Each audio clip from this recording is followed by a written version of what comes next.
नमस्कार दोस्तों, पाथफाइंडर पर आप सभी का स्वागत है। दोस्तों, पिछले महीने द्रौपदी मुर्मू जी ने हमारे देश के 15वें राष्ट्रपति के रूप में शपथ ग्रहण की। द्रौपदी मुर्मू जी की एक विशेषता ये भी कह सकते हैं हम कि वो पहली ट्राइबल महिला राष्ट्रपति बनी है देश की, लेकिन उनका नाम द्रौपदी नहीं है, ऐसा उन्होंने एक इंटरव्यू में कहा है। Draupadi not my original name. अब क्या ये जो नाम का बदलाव है, क्योंकि she is a tribal female, वो एक ट्राइबल महिला है, तो क्या उनका नाम जो बदला गया उसके पीछे कोई कारण है, या फिर क्या ये संस्कृताइजेशन ऑफ ट्राइब्स की कैटेगरी में आएगा, यानी कि ट्राइब्स का संस्कृतिकरण, जो कि एक सोशोलॉजिकल कॉन्सेप्ट है। डेफिनेटली उसके बारे में आज हम डिटेल में बात करने वाले हैं। ये टॉपिक जो है आपके मेंस पर्सपेक्टिव से इंपॉर्टेंट हो सकता है, कुछ फैक्चुअल इन्फॉर्मेशन के लिए इंपॉर्टेंट हो सकता है। इसके साथ साथ हम ये भी बात करेंगे कि जहां एक तरफ देश के सर्वोच्च पद पर एक ट्राइबल महिला विराजमान है, निर्वाचित हुई हैं, वहीं दूसरी तरफ अगर हम ओवरऑल जॉब्स की बात करें, केंद्र सरकार की जॉब्स की बात करें, या group A, group B, group C jobs की बात करें, क्या स्थिति है डिस्पाइट रिजर्वेशन। क्योंकि हम सभी जानते हैं हमारे संविधान में पॉजिटिव डिस्क्रिमिनेशन यानी रिजर्वेशन का प्रावधान दिया गया है, जहाँ पे जो भी vulnerable section of the society है, पिछड़ी जाति, जनजातियाँ या ऐसी जो ओबीसीज, इस तरह के जो सेक्शंस हैं, उनको रिजर्वेशन प्रोवाइड किया गया है ताकि वो मेन स्ट्रीम में लाया जा सके और उनको अपॉर्चुनिटीज़ दी जा सके for equality in the society. क्या रिजर्वेशन के बावजूद भी स्थिति हमारी सरकारी जॉब्स में बेहतर हुई है या अभी भी कुछ बैकलॉग है? इन सभी चीज़ों के बारे में डिटेल में आज बात करने वाले हैं। शुरुआत करते हैं द्रौपदी जी के स्टेटमेंट से, जो उन्होंने कहा कि Draupadi not my original name. ऐसा उन्होंने एक मैगजीन को इंटरव्यू देते हुए कहा, और इनका नाम एक स्कूल टीचर के द्वारा बदला गया, ये इन्होंने बताया। आज के सेशन में हम इसी के बारे में डिटेल में बात करेंगे। उससे पहले आप मुझे फॉलो कर सकते हैं पाथफाइंडर के टेलीग्राम चैनल पर। आप मुझे ND Live 10 पर भी फॉलो कर सकते हैं। मेरी सभी क्लासेस की शेड्यूल और जो डिटेल्स हैं उसके बारे में। अनअकैडमी ऐप पर भी आप मुझे फॉलो कर सकते हैं मेरी सभी स्पेशल क्लासेस और प्लस कोर्सेज के लिए। एनरोल करने के लिए आपको सिर्फ मेरा कोड यूज़ करना है, ND Live 10। स्पेशल क्लास की अगर मैं बात करूं, दीज आर फ्री क्लासेस और इनको कंडक्ट किया जाता है 1 PM Monday to Friday. UPSC CSE notes 2.0 अगर आप सैम्पल डाउनलोड करना चाहते हैं, आपको डिस्क्रिप्शन बॉक्स में लिंक मिल जाएगा, आप डाउनलोड कर सकते हैं। तो जैसा कि मैंने आपको बताया कि प्रेसिडेंट द्रौपदी मुर्मू ने शपथ ली है 15वें राष्ट्रपति के रूप में देश के पिछले महीने, और द्रौपदी पहली ट्राइबल प्रेसिडेंट बनी है, मतलब ट्राइबल महिला है जो प्रेसिडेंट बनी है भारत की। इनका नाम रखा गया, हिंदुओं का एक एपिक है महाभारत, उसकी जो रानी है द्रौपदी, उनके नाम पर बाय हर स्कूल टीचर, और उनका जो संथाली नाम है पुति, उसको बदलकर द्रौपदी रखा गया। और ये कहा गया कि ये जो नाम आपका बदला जा रहा है, ये आपके अच्छे के लिए बदला जा रहा है, ऐसा उन्होंने बताया। उनके जो टीचर थे वो मयूरभंज, जहाँ से द्रौपदी जी हैं, वहाँ से नहीं थे, बल्कि बाहर से किसी और डिस्ट्रिक्ट से आते थे, लाइक बालासोर या कटक, जिनको लगा कि द्रौपदी मुर्मू का नाम बदलना ज़रूरी है so that she can fit in her name to fit in where, fit in कहाँ पर उनको फिट होना है, fit in the mainstream society, which means अभी भी ऑफ कोर्स उनके बचपन की बात है, लेकिन क्या अभी भी the tribal population in India और the vulnerable section of the society in India is still marginalised, it is not considered a part of the whole society as a whole। तो ये एक बड़ा क्वेश्चन मार्क है जिसके बारे में the concept of Sanskritisation has come up, उसी के बारे में बात करेंगे। हिस्टोरिकली देखें या पोस्ट इंडिपेंडेंट इंडिया जो स्थिति थी, उसमें क्या क्या बदलाव आया, क्या परिवर्तन आए, वो सब भी इम्पॉर्टेंट है। कैसे हिस्टोरिकली अगर बात करें तो जो ब्रिटिश एरा का टाइम था, ब्रिटिश एरा में भी there was a lot of discrimination and tribals were treated as criminals. Post independence India की अगर बात करें तो there have been a lot of reforms इस संदर्भ में। उसी श्रेणी में हम संस्कृताइजेशन को ले भी सकते हैं, बट उसका कुछ क्रिटिसिज्म भी है यहाँ पर, जिसके बारे में डेफिनेटली हम बात करेंगे। सो जो टीचर थे उनका ऐसा द्रौपदी जी का कहना है कि he did not like the previous name, इसीलिए उन्होंने द्रौपदी नाम रखा उनका, जो कि महाभारत के कैरेक्टर से सिमिलर है। उनका नाम कई बार बदला गया, from Drupadi to Draupadi and then finally Draupadi.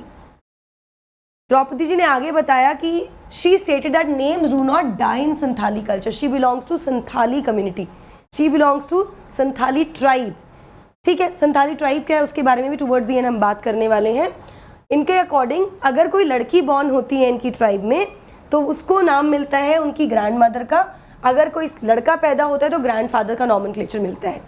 Draupadi जी जिनका सरनेम टूडू था स्कूल में और कॉलेज में, उन्होंने मुर्मू यूज़ करना स्टार्ट किया after she got married to Shyam Charan Tudu जो कि एक बैंक ऑफिसर थे ना। यहाँ पर ये बहुत इंपॉर्टेंट पॉइंट आ जाता है जहाँ पर बहुत सारे tribal students, because tribal culture में अगर स्कूल्स की बात करें तो ट्राइबल एरियाज़ में हायर एजुकेशन के लिए इतने ज़्यादा प्रावधान नहीं थे उस समय, तो बहुत सारे बच्चों को दूसरे डिस्ट्रिक्ट्स में जाना पड़ता था।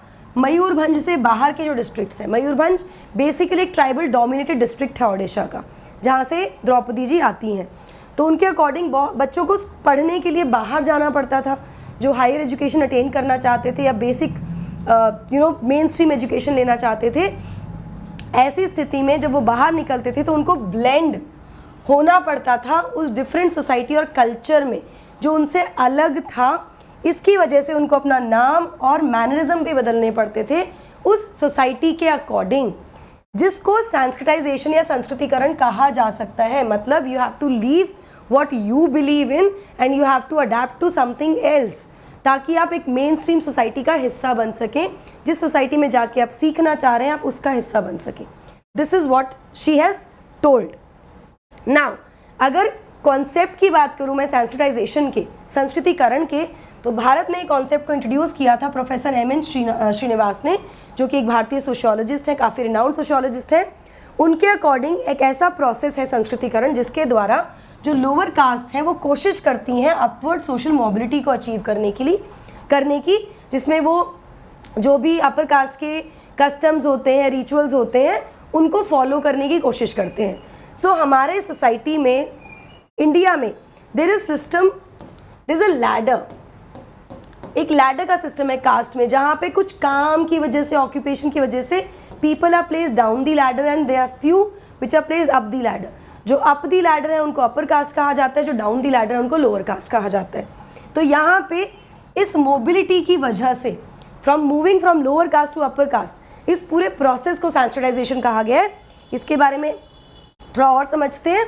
जो प्रोसेस है संस्कृतिकरण या संस्कृताइजेशन का, उसकी कुछ कैरेक्टरिस्टिक्स हैं, जैसे कि इमिटेशन, फॉलो किया जाता है कल्चर को, आइडियाज़ को, अपने आइडियल्स को चेंज किया जाता है, सोशल मोबिलिटी की तरफ देखा जाता है, सोशल मोबिलिटी की बात करता है ये, और सोशल चेंज की बात भी करता है, सामाजिक परिवर्तन की बात भी करता है।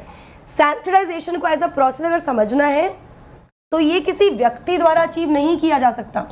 मतलब कोई व्यक्ति चाहे अकेला कि वो सोशल मोबिलिटी अचीव कर ले, अपवर्ड मोबिलिटी, यानी कि लोअर कास्ट से upper caste, it can not be achieve by an individual, लेकिन ये कलेक्टिव फिनोमिना है जहाँ पे पूरी की पूरी caste gets a higher status अगर वो ये सब करते हैं इस प्रोसेस के थ्रू। ऐसा सोशियोलॉजिकल कॉन्सेप्ट या पॉइंट ऑफ व्यू से कहा गया है। लेकिन संस्कृताइजेशन जहाँ पे बात करता है कि ठीक है मोबिलिटी मिल रही है for the caste as a whole, equality की हम बात करते हैं, कॉन्स्टिट्यूशन में इक्वालिटी की बात की गई है, कॉन्स्टिट्यूशन में राइट्स की बात की गई है, जहाँ पर कल्चरल राइट्स दी गई हैं, माइनॉरिटीज़ को राइट्स दी गई हैं। 29 और 30 जो आर्टिकल्स हैं हमारे कॉन्स्टिट्यूशन के, वो इसके बारे में बात करते हैं।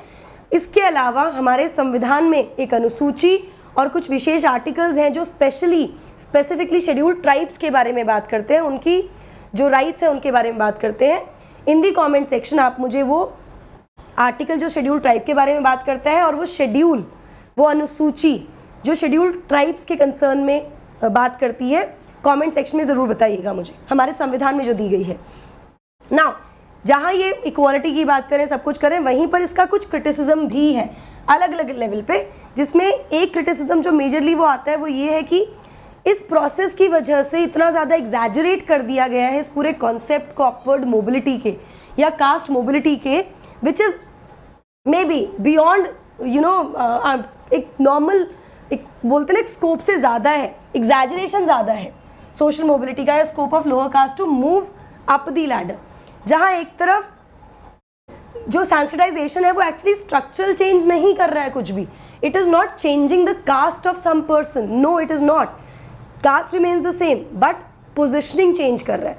Because you know take up different ideals, आपका थॉट प्रोसेस चेंज हो जाता है, आपकी सोशल चेंजेस आपके उसमें आ जाते हैं, एजुकेशन आप ले लेते हो, इन सब चीज़ों से आप अपवर्ड मूव करते हो, लेकिन पोजिशनिंग बदलती है, स्ट्रक्चरल चेंजेस नहीं आते हैं. ये इसका एक मेजर क्रिटिसिज्म माना जाता है. तो दिस वॉज अबाउट संस्कृताइजेशन. इसके बाद बात करते हैं संथाल ट्राइब की, जहाँ से हमारी जो राष्ट्रपति जी हैं वो आती हैं. तो संथल या संथाल ये एक मुंडा एथनिक ग्रुप है साउथ एशिया का. अगर मैं भारत की बात करूँ, ये तीसरी लार्जेस्ट शेड्यूल्ड ट्राइब कम्युनिटी है देश की, गोंड और भील के बाद. गोंड और भील प्रजातियों के बाद संथाल प्रजाति आती है. संथाल मूवमेंट्स आपने पढ़े भी होंगे अपनी मॉडर्न हिस्ट्री में भी. बिफोर इंडिपेंडेंस अपने कल्चर को प्रोटेक्ट करने के लिए, अपनी राइट्स को प्रोटेक्ट करने के लिए they have been movements. Now Santhali population generally कहाँ देखने को मिलती है? It is majorly found in Odisha, west Bengal and Jharkhand. Mayurbhanj, this is Mayurbhanj, ये प्रीडोमिनेंटली कह सकते हैं कि डोमिनेटेड, या यहाँ पे कॉन्सेंट्रेशन जो है ट्राइबल पॉपुलेशन की, संथाल पॉपुलेशन की, वो बहुत ज़्यादा है. और यहीं से हमारी जो राष्ट्रपति जी हैं वो आती हैं. लिटरेसी रेट की बात करें तो बाकी जो ट्राइब्स हैं ओडिशा में, बिकॉज दीज पर्टिकुलर एरियाज जो हमारा eastern side of the country है, यहाँ पर because of a lot of forest cover हम कह सकते हैं कि बहुत सारी ट्राइबल पॉपुलेशन यहाँ देखने को मिलती है. तो ओडिशा में अगर हम बाकी ट्राइब्स से कंपेयर करें तो लिटरेसी रेट जो संथाल्स का है वो ज़्यादा है. तो हम ये कह सकते हैं कि थोड़ा सा बेटर स्थिति में संथाल्स देखे जा सकते हैं इस एरिया में. अगर हम मैं जॉब्स की बात करूं, जैसा कि मैंने शुरुआत में भी कहा था कि दो हमारी जो सर्वोच्च पद है देश का, संवैधानिक पद है, उस पर फिलहाल हमारी जो द्रौपदी मुर्मू जी हैं जो एक ट्राइबल महिला है वो निर्वाचित हुई हैं. लेकिन स्थिति ओवरऑल क्या है जो रिजर्व कैटेगरी है उनकी?